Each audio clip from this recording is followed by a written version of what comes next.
इस प्रस्ताव पर हस्ताक्षर भारत सरकार ने किया 15 दिसंबर 1994 को। भारत के बाद इस पर हस्ताक्षर किया अमेरिका ने। हाँ, एक बात जो किसी के ध्यान में नहीं है, गेट करार पर, डंकल प्रस्ताव पर, WTO एग्रीमेंट पर भारत सरकार ने पहले हस्ताक्षर किया है, अमेरिका ने उसके बाद किया है। और अमेरिका के बाद यूरोप के देशों ने किया है। सबसे बाद में इस पर हस्ताक्षर करने वाला सबसे बड़ा देश है चीन। चीन ने अभी मुश्किल से 2 साल पहले इस पर हस्ताक्षर किया है। भारत ने तो 1994 में किया, अमेरिका ने 1995 में किया, यूरोप के देशों ने 1996 के बाद में किया। अच्छा, आपके मन में प्रश्न आ सकता है कि भारत ने पहले हस्ताक्षर किया, अमेरिका ने बाद में क्यों किया? अमेरिका के मन में पहले से एक बहुत बड़ी साजिश थी, योजना थी, चोरी करने की, बेईमानी करने की। इसलिए उसने भारत को पहले प्रेशराइज किया, तुम हस्ताक्षर कर दो। जब भारत की ओर से यह बात अमेरिका की तरफ कही गई कि भाई आप भी तो करो, तो उन्होंने कहा हम तो कर देंगे, तुम पहले कर दो। हाँ, हम तो कर देंगे। और भारत की सरकार इसमें फंस कैसे गई हस्ताक्षर पहले करने में? आप याद करिए, 1991 में भारत में जब सरकार बनी थी तो भारत की आर्थिक हालत बहुत खराब थी। इतनी खराब हालत थी कि हमारे देश का सोना गिरवी रख के हमने कर्ज लिया था बैंक ऑफ इंग्लैंड से। 47 मीट्रिक टन हमने सोना गिरवी रखा था बैंक ऑफ इंग्लैंड में। 1 मीट्रिक टन में 1000 किलो होता है, 47,000 किलोग्राम सोना हमने गिरवी रखा था। 1 किलो सोना लगभग इस समय 7 लाख रुपए के आसपास है। आप कल्पना कर सकते हैं हमने कितना देश का धन गिरवी रखा था। हालत बहुत खराब थी, हमने कर्जा लिया था, सोना गिरवी रखा था। उसी समय अमेरिकी और यूरोपियन देशों को मौका मिल गया। मौका क्या मिल गया? हमने इन देशों की तरफ भी हाथ फैलाया था कर्जे के लिए, तो इन्होंने कहा तुमको कर्जा चाहिए तो गेट करार साइन कर दो, पहले WTO साइन कर दो। तो भारत सरकार को कर्जे के लालच में फंसाकर इन्होंने ये हस्ताक्षर पहले करा लिया। अच्छा, मजे की बात क्या हुई, एक और इंटरेस्टिंग बात जो शायद आप नहीं जानते, जैसे ही भारत ने हस्ताक्षर किया, दुनिया के 77 देशों ने अगले ही दिन हस्ताक्षर कर दिया। हाँ, 77 देशों ने अगले ही दिन कर दिया। भारत ने 15 दिसंबर को किया 1994, 16 दिसंबर 1994 को दुनिया के 77 देशों ने हस्ताक्षर किया। ये देश कौन थे? Indonesia, Malaysia, Philippine, Sri Lanka, Bangladesh, Pakistan, Nigeria, Kenya, Somalia, Ethiopia, south Africa, ये सब देशों ने किया। जब इन देशों से यह पूछा गया कि तुमने हस्ताक्षर क्यों किया, तो उन्होंने कहा जी भारत ने किया तो हमने कर दिया। हाँ, बिल्कुल स्पष्ट उनका यही कहना था, जी भारत ने किया तो हमने कर दिया। तो भारत ने क्या किया और तुमने क्यों किया? तो वो कहते थे जी भारत सरकार ने किया है तो कुछ सोच समझ के ही किया होगा, हमको इसमें सोचने की भी फुर्सत नहीं है, जरूरत भी नहीं है। अच्छा, इन सब देशों ने ये जो कहा इसमें उनका कोई दोष नहीं है। कारण क्या है कि ये जो 77 देश थे ना, इनका लीडर था भारत। हाँ, ये देशों को दुनिया में कहा जाता है G77। तो ये जो G77 थे, इनका था लीडर भारत। 94 में भारत G77 का अध्यक्ष था, प्रेसिडेंट था। तो जब प्रेसिडेंट ने साइन किया तो नीचे मेंबर तक सबने साइन कर दिया। इन्होंने ना सोचा ना विचारा कि हमको क्या होगा, हमको क्या होगा, हमको क्या होगा। उन्होंने क्या कहा, जो भारत को होगा वो हमको होगा, ऐसा हो गया। बाद में G77 के देशों के कुछ लोगों ने जब इसको देखना, पढ़ना, समझना शुरू किया, तब उनको लगा कि ये तो बहुत बड़ा धोखा हो गया। और अब यही G77 में 25-26 ऐसे देश हैं जो गेट को रद्द करने के लिए अभियान चला रहे हैं। उनमें एक है सोमालिया, एक है इथियोपिया, वेस्ट इंडीज बहुत छोटा सा देश है, देश नहीं कहना चाहिए, द्वीपों का समूह है वेस्ट इंडीज। वो बहुत बड़ा अभियान चला रहा है, गेट को रद्द होना चाहिए। और लास्ट कॉन्फ्रेंस जब हुआ था गेट का, तो सबसे बड़ा विरोध उन्होंने ही किया था, वेस्ट इंडीज के प्रतिनिधियों ने।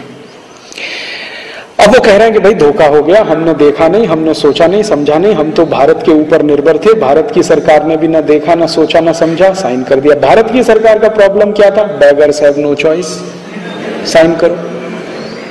हमको कर्ज लेना है तो कर्ज की शर्त लगा दी उन्होंने, शर्त लगा दी तो ये साइन कर लिया। अब जब भारत ने हस्ताक्षर कर दिया उसके बाद अमेरिका ने हस्ताक्षर किया, क्यों वो आपको मैं बताता हूं। अमेरिका ने क्या किया कि जैसे ही हस्ताक्षर हुआ उसके तुरंत बाद अमेरिका ने अपना संविधान में परिवर्तन कर लिया, अमेरिकन कॉन्स्टिट्यूशन में उन्होंने चेंज किया।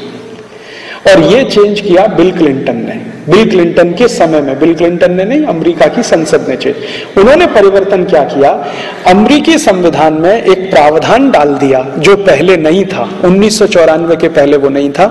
1994 में उन्होंने एक प्रावधान डाल दिया कि आज के बाद, माने जिस दिन अमेरिका के संविधान में ये संशोधन हो रहा है, आज के बाद अमेरिका की संसद का बनाया हुआ कोई भी कानून दुनिया की सभी अंतर्राष्ट्रीय संधियों के ऊपर होगा। इसको अंग्रेजी में उन्होंने कहा, always American law will prevail, always American constitution will prevail, always American parliament will be the supreme. अर्थात अमेरिकी संसद अगर कोई कानून बनाती है और गेट करार से वो मेल नहीं खाता है, गेट करार और अमेरिकी संसद के कानून में झगड़ा होता है, तो गेट करार का कानून बदल होगा, अमेरिकी कानून बदल नहीं होगा, ये इसका मतलब है। ये उन्होंने परिवर्तन किया। ये परिवर्तन जब उन्होंने किया और इस परिवर्तन को बाद में उन्होंने डलवा दिया, ठीक है, और ये कैसे किया है मैं उसको समझाता हूं। गेट एग्रीमेंट में एक सेक्शन है 102, सेक्शन नंबर 102। वो क्या कहता है मैं अंग्रेजी में पढ़ता हूं, फिर आपको उसका अर्थ भी बता दूं। According to the GATT section 102, when there is a trade dispute under GATT, the US law will proceed over GATT। ये डलवा दिया उन्होंने। अब इतने से में ही सारा खेल खत्म हो गया। फिर आगे, the US law will proceed over GATT in every case, not just in some cases, not just in most cases, but in every case। अर्थात गेट करार का कानून और अमेरिकी संसद के कानून का जब भी झगड़ा होगा तो अमेरिकी संसद का कानून ही माना जाएगा, गेट का कानून नहीं माना जाएगा किसी भी केस में, किसी भी क्षेत्र में। ये इन्होंने कर लिया। अगर अमेरिका ये पहले करता 94 के पहले, तो भारत को भी मौका मिल जाता ये करने का, और भारतीय सरकार भी अपने संविधान में संशोधन कर लेती और भारत के संविधान में ये डाल दिया जाता कि भारत का संविधान और गेट करार में जब भी झगड़ा होगा then always Indian constitution will prevail. या हम भी ये कर सकते थे, always Indian constitution will proceed over GATT issues. हम भी ये कर सकते थे, कानून के लिए कर सकते थे, संविधान के लिए कर सकते थे। अमेरिका ने ये बात अंतिम समय तक छुपा के रखी, चालाकी के साथ ये सब किया कि पहले भारत सरकार ने साइन कर दिया, फिर उन्होंने अपने अमेंडमेंट कर लिया, अमेंडमेंट करने के बाद साइन किया। तो अब अमेरिका के लिए परेशानी कुछ नहीं है, ज्यादा से ज्यादा परेशानियां हैं वो भारत के लिए हैं, पाकिस्तान के लिए, बांग्लादेश के लिए, श्रीलंका के लिए, इंडोनेशिया के लिए, मलेशिया के लिए, सऊदी अरब के लिए, संयुक्त अरब अमीरात के लिए, कुवैत के लिए, बहरीन के लिए, ओमान के लिए। ये जो छोटे छोटे देश हैं इनके लिए सबसे ज्यादा परेशानियां। छोटे देश किस मामले में? पैसे के मामले में। वैसे तो बहुत बड़े देश हैं। अगर इनके संसाधनों की बात करें तो इनके पास इतने संसाधन हैं जो दुनिया में कोई सोच नहीं सकता। अगर इनके स्किल्ड लेबर की बात करें तो इनके पास इतना स्किल्ड लेबर है जो दुनिया में कोई कल्पना नहीं कर सकता। रिसोर्सेज की बात करें तो इतने रिसोर्सेज हैं जिसके बारे में कोई सोच नहीं सकता। तो ये देश छोटे हैं, बस एक ही स्थिति में पूंजी कम है, सरप्लस कैपिटल नहीं है, बाकी सब कुछ सरप्लस है हमारे पास, कैपिटल सरप्लस नहीं है। और यूरोप और अमेरिका में अगर कोई एक चीज है तो उनके पास सरप्लस कैपिटल है, बाकी कुछ नहीं है। तो आज जो परिभाषा की जाती है दुनिया में, अमीर कौन है, गरीब कौन है, तो ये कहा जाता है कि जिनके पास सरप्लस कैपिटल है वो अमीर हैं और जिनके पास सरप्लस कैपिटल नहीं है वो गरीब हैं। अगर इस परिभाषा को बदल दिया जाए और ऐसे कहा जाए कि जिनके पास संसाधन सबसे ज्यादा हैं तो वो फिर भारत है, पाकिस्तान है, इंडोनेशिया, मलेशिया है, और जिनके पास संसाधन बिल्कुल नहीं है वो यूरोप के देश हैं। या इस तरह से परिभाषा किया जाए कि जिन्होंने अपने सारे संसाधनों का नाश कर लिया है वो यूरोप और अमेरिका हैं, और जिनके संसाधन अभी भी बचे हुए हैं वो भारत, पाकिस्तान, बांग्लादेश जैसे देश हैं। परिभाषा उनकी चल रही है दुनिया में। अमीर और गरीब होने की परिभाषा जो है वो सरप्लस कैपिटल के आधार पर है, पर कैपिटा इनकम के आधार पर है। अगर हम दूसरे तरह से परिभाषा करना शुरू करें तो हम शायद बहुत अमीर होंगे और ये अमेरिका यूरोप वाले बहुत गरीब होंगे। बायोमास के हिसाब से परिभाषा करें, हम हमारी प्रकृति में मिलने वाली चीजों के हिसाब से परिभाषा करें तो हम शायद सबसे अमीर होंगे, लेकिन परिभाषा वही चल रही। तो इन्होंने किया चालाकी से एक काम संशोधन करने का, संशोधन करके इन्होंने गेट करार साइन कर दिया, और गेट करार साइन होने के बाद अमेरिका और यूरोप की मजे ही मजे हैं, बल्ले ही बल्ले है, और ये जो गरीब देश हैं ये बेचारे मरने की तैयारी में। अब इसमें मुश्किल क्या है? गेट करार के बारे में कोई और बात मैं कहूं, और उसके पहले एक बात मैं आपको पढ़ के सुना दूं। इसमें सबसे पहले चैप्टर में, पहले ही पैराग्राफ में, शुरू में ही सबसे पहले एक बहुत महत्व की बात लिखी हुई है। No single element of this draft final act can be considered as agreed till the total package is agreed.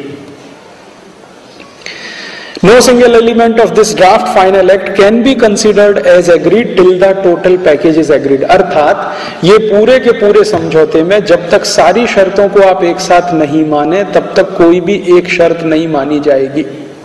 अर्थात ये जो लगभग 2000 से ज्यादा शर्तें इसमें हैं, ये पूरी की पूरी एक साथ आपको माननी है, तभी गेट करार आपने स्वीकार किया है ऐसा माना जाएगा, अन्यथा नहीं माना जाएगा। अब इसकी शर्तें क्या हैं? शर्तों के बारे में मैं आपसे थोड़ी थोड़ी बात करता हूं। इसमें सबसे गंभीर जो मुझे तकलीफ देती हैं शर्तें, वो खेती के विषय में है, हमारे देश में किसानों के लिए है। इसमें है एक agreement on agriculture. Agreement on agriculture में 50 से ज्यादा शर्तें हैं लगभग। उनमें से एक दो शर्त की बात करूंगा क्योंकि सब नहीं कर सकता, समय बहुत चाहिए। पहली ही शर्त इसमें यह है कि भारत देश जब भी गेट करार साइन किया उस दिन के बाद जब आपका ग्रेस पीरियड समाप्त हो जाए, तब ग्रेस पीरियड समाप्त हो गया 15 दिसंबर 2004 को, माने 1 जनवरी 2005 इसके लिए शुरू का समय रखा गया। तो 1 जनवरी 2005 से ये शर्तें आपको लागू करनी है। शर्तें क्या हैं? पहली शर्त ये है, अंग्रेजी में है, बहुत लंबा है, शॉर्ट में सरल भाषा में हिंदी में बात करता हूं। पहली शर्त यह है कि आप 1 जनवरी 2005 के बाद भारत के किसानों को, हमारे देश के शेतकरी बांधवों को मिलने वाली सब तरह की सहायता बंद करिए। सहायता माने सरकार के द्वारा मिलने वाली सहायता। जब भी सहायता की बात की जाएगी तो समाज के द्वारा मिलने वाली सहायता नहीं, सरकार के द्वारा मिलने वाली सहायता। तो भारत सरकार से शेतकरी बांधवों को जो सहायता मिलती है 1 जनवरी 2005 के बाद उसको बंद करिए। कैसे बंद करिए?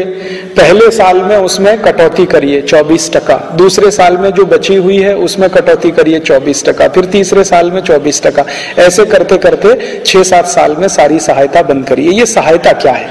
अंग्रेजी में इसको कहते हैं सब्सिडी, हिंदी में कहते हैं सहायता। सब्सिडी शायद आपको जल्दी समझ में आए। तो भारत के शेतकरी बांधवों को मिलने वाली सब्सिडी 1 जनवरी 2005 से खत्म करिए, ये है पहली शर्त। शर्त है खत्म करिए। और कैसे खत्म करिए?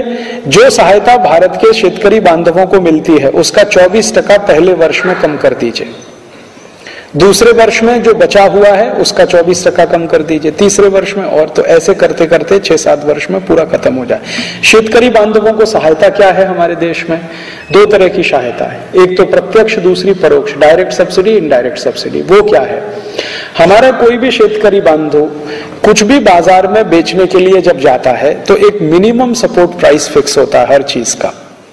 जैसे कापूस का न्यूनतम समर्थन मूल्य या न्यूनतम खरीदी मूल्य तय होता है सरकार के द्वारा। उसका अर्थ यह होता है कि इस कीमत से कम कीमत पर कापूस नहीं बिकेगी, नियमित है। बिकती है वो एक अलग बात है, कहीं 2100 है, ऐसा है, लेकिन बिक रहा है 1700 रुपए क्विंटल। हो सकता है अगले साल 1500 पे भी ना बिके, 1400 पे भी ना बिके। तो जो न्यूनतम समर्थन मूल्य तय किया सरकार ने वो एक है, और अंतर्राष्ट्रीय मूल्य एक होता है। अंतर्राष्ट्रीय मूल्य के बारे में भारत में मैं थोड़ा अध्ययन करता हूं पिछले 8-10 वर्षों से, तो हमेशा मुझे ये लगता है कि अंतर्राष्ट्रीय जो मूल्य है उससे भारत में थोड़ा मूल्य ज्यादा ही रहता है, न्यूनतम समर्थन मूल्य जो होता है, मिनिमम सपोर्ट प्राइस। तो अंतर्राष्ट्रीय मूल्य और भारत के मार्केट का जो न्यूनतम समर्थन मूल्य है, इसके बीच का जो गैप है वही सरकार की सब्सिडी माना जाता है। अर्थात अगर कोई शेतकरी बांधव अपनी कापूस को अंतर्राष्ट्रीय बाजार में बेचे और वहां पर वो 1700 रुपए क्विंटल बिके या 1500 रुपए क्विंटल बिके। लेकिन महाराष्ट्र सरकार ने 2200 रुपए क्विंटल भाव तय किया है, तो प्रति क्विंटल 700 रुपए सब्सिडी माना जाएगा। ये होती है डायरेक्ट सपोर्ट, डायरेक्ट सब्सिडी। और ये सभी वस्तुओं में है, कापूस में भी है, गेहूं में भी है, चावल भी है, तुअर भी है, सभी जगह ऐसा होता है। दूसरी तरफ होता है इनडायरेक्ट सपोर्ट। इनडायरेक्ट सपोर्ट क्या होता है कि हम जब भी बाजार से रासायनिक खाद खरीदते हैं, यूरिया, डीएपी, सुपर फॉस्फेट, तो इसका बाजार जो मूल्य है एक शेतकरी के लिए उसका बाजार मूल्य है 250 से 250-300 रुपए का 50 किलो। और वही रासायनिक खाद यूरिया, डीएपी, सुपर फॉस्फेट जब फैक्ट्री में बनती है, कारखाने में बनती है, तो उसका उत्पादन मूल्य होता है 500 रुपए का 50 किलो, माने 1000 रुपए क्विंटल के आसपास होता है एवरेज। तो 1000 रुपए क्विंटल में उत्पादन होता है और 500 रुपए क्विंटल में बाजार में वो बिकता है। तो ये जो 500 रुपए क्विंटल का घाटा है ये सरकार उठाती है और ये शेतकरी की तरफ से सरकार देती है खाद बेचने वाली कंपनियों को। इसको बोला जाता है इनडायरेक्ट सपोर्ट। इसी तरह से बिजली है, भारत के शेतकरी को बिजली थोड़ा सस्ते में है और उद्योगपति को थोड़ा ज्यादा है, घर में भी थोड़ा ज्यादा, उद्योग में भी ज्यादा, शेतकरी को थोड़ी सस्ती है। इसी तरह से बीज के क्षेत्र में होता है, बियारण में होता है, सब जगह। तो एक होता है इनडायरेक्ट सपोर्ट, एक है डायरेक्ट सपोर्ट। अब गेट करार की शर्त यह है कि 1 जनवरी 2005 के बाद आप ये सब खत्म करिए, डायरेक्ट सपोर्ट भी खत्म करिए, इनडायरेक्ट सपोर्ट भी खत्म करिए, डायरेक्ट सब्सिडी खत्म करिए, इनडायरेक्ट सब्सिडी खत्म करिए। और भारत सरकार को WTO की काउंसिल ने एक कैलकुलेशन करके अभी भेज दिया है कि 1 साल के अंदर आपको कहां कहां सब्सिडी कितनी कम करनी है। तो भारत सरकार ने वो कैलकुलेशन, मेरे पास अभी मैंने देखा 2-3 दिन पहले, भारत देश के एक बहुत उच्च स्तर के अधिकारी के हाथ में वो था, बेंगलोर में मैं था, तो उसने मुझे दिखाया कि देखो राजू भाई ये कैलकुलेशन आया है। तो वो कैलकुलेशन में उन्होंने बताया कि भारत की सरकार 1,16,000 कोटी रुपए की सब्सिडी कुल मिलाकर दे रही है अलग अलग मदों में, ये आपको कम करनी है। अब सब्सिडी कम करनी है तो इसका परिणाम क्या है? इसका सीधा परिणाम यह है, सबसे पहला परिणाम यह होगा, यूरिया, डीएपी, सुपर फॉस्फेट की सब्सिडी अगर कम होती है तो उसकी कीमत बढ़ना शुरू होगी। अभी जो मैंने आपसे कहा कि 500 रुपए क्विंटल पे यूरिया बिक जाता है, वो 1000 रुपए क्विंटल हो सकता है। और बाजार में जिस तरह से टैक्सेस बढ़ रहे हैं तो वो 1200 रुपए क्विंटल भी हो सकता है। कभी को डीजल पेट्रोल का भाव और बढ़ जाए तो और महंगा हो सकता है, क्योंकि यूरिया, डीएपी, सुपर फॉस्फेट आप जानते हैं पेट्रोलियम बाई प्रोडक्ट है। तो क्रूड ऑयल की कीमत बढ़ते हैं तो इनका भी कीमत बढ़ने लगता है।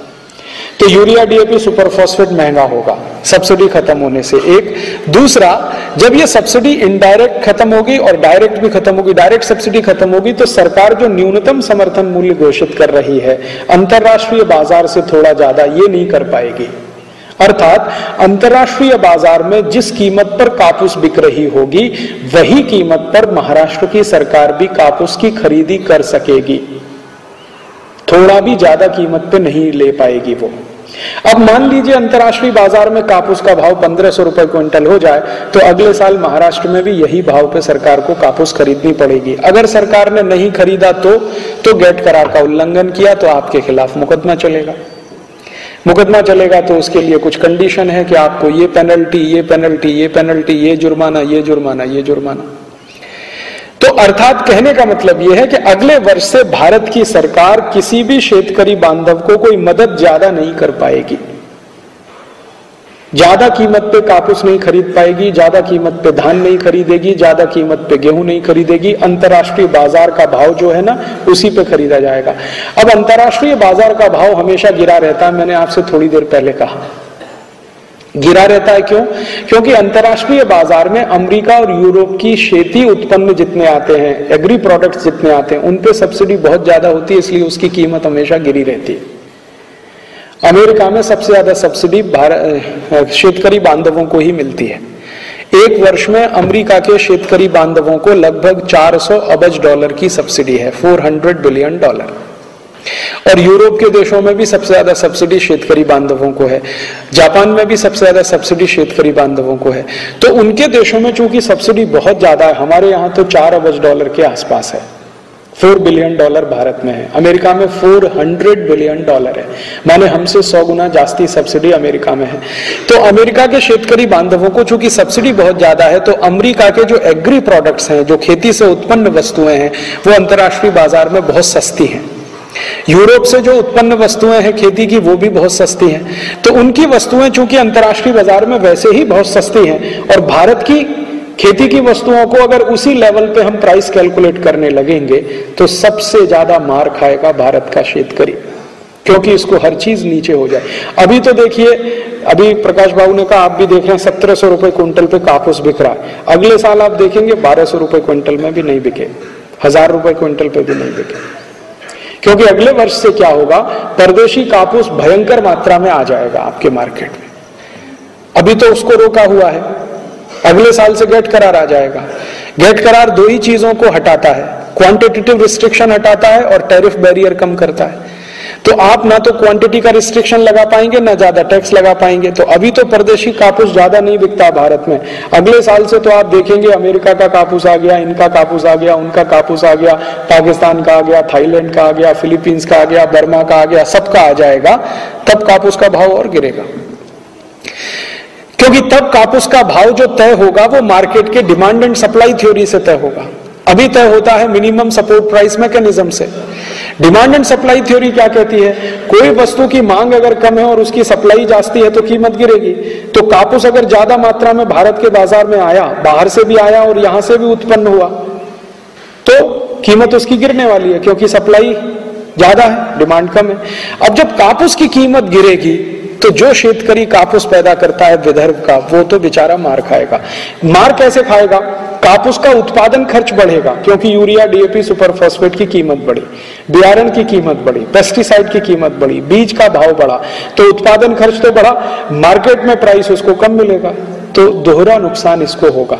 तब शेतकरी करेगा क्या, वो सोचेगा कापूस मत करो, कुछ और करो। आपने सोचो कापूस बंद करके गेहूं शुरू किया, गेहूं में भी यही पर समस्या। आप बोलो हम जवारी करेंगे, जवारी में भी यही समस्या। आप बोलो हम ये करेंगे, उसी में भी यही समस्या। और अल्टीमेटली होगा क्या कि इसमें जो बड़ा शेतकरी है वो तो किसी तरह से सस्टेन कर जाएगा, लेकिन जो छोटा शेतकरी है, 5 एकड़ में खेती करता है, 2 एकड़ में करता है, 1 एकड़ में करता है, 2-2.5 एकड़ में करता है, 3 एकड़ में, वो मारा जाएगा। उसकी कैपेसिटी नहीं है मार्केट में सस्टेन करने की। और भारत में 70% शेतकरी ऐसे ही हैं जिनका खेती बहुत छोटा है, 5 एकड़ से कम खेती वाले 70% शेतकरी हैं। 30% शेतकरी हैं जिनके पास 70% से ज्यादा 5 एकड़ से ज्यादा खेती है। तो छोटे शेतकरी इसमें सबसे ज्यादा मार खाएंगे।